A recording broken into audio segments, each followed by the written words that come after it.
Hello everyone, I'm Stephanie Tashkova, a web developer at Bullcode, and today we're going to discuss the atomic design approach used for creating design systems. It is based on the idea of atoms coming together to form molecules, which then form organisms, and so on until you have a complete design system. And the idea behind this kind of design is to break down complex design systems into smaller, more manageable pieces that can be easily understood and reused. And by starting with basic building blocks and gradually building up to more complex components, designers can create a scalable and consistent design system that can be easily maintained and updated. So the atomic design approach is composed of 5 distinct stages. As you can see, they are atoms, molecules, organisms, templates, and pages. Let's get through these stages separately. And first we will start with the foundational building blocks, which are the atoms. They can be basic HTML elements like form labels, buttons, inputs, icons, and others that can be broken down any further without losing their functional purpose. When connecting our atoms, we can create a molecule and simple UI components. For instance, a search for molecule can be created by combining a form label, a search input, and a button.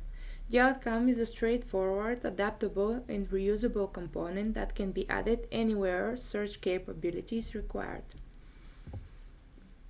Organisms are slightly more complicated UI elements made out of collections of molecules, atoms, or other organisms. These organisms build up separate parts of the interface.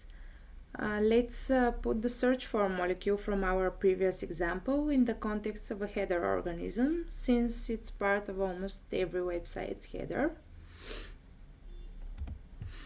While some organisms might be made up of several kinds of molecules, others might be made up of the same repeatable molecules. For instance, practically any e-commerce website category page will include a list of products presented in the style of a grid.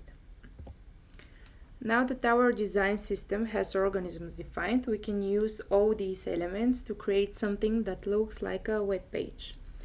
Templates are page-level objects that organize elements into a layout instead of the actual content. Templates are responsible for the page's underlying content structure. The template example shown here illustrates how all the required page elements work together to give context for these abstract molecules and organisms. And putting real content into templates, creating different variants to present the final UI, and evaluating the flexibility of the design system is exactly what pages are. Using the homepage design as a foundation, we can add representative text, photos, and media to demonstrate real content. Pages help with testing the effectiveness of the underlying design system. We can examine how all those patterns hold up when actual content is applied to the design system at page level. Does everything work properly and look great? Let's see what are the advantages of using atomic design for front-end development. Because atomic design enables separating huge informational chunks into smaller ones so they may be reused whenever they are required in our app's interface, it is ideal for use with React, Angular, or other frameworks. By doing so, we may prevent duplicating code, which might make things harder to handle in the future. The ability to construct reusable components that can be reused repeatedly without needing to be rewritten each time is one of the main advantages of adopting atomic design when creating React apps.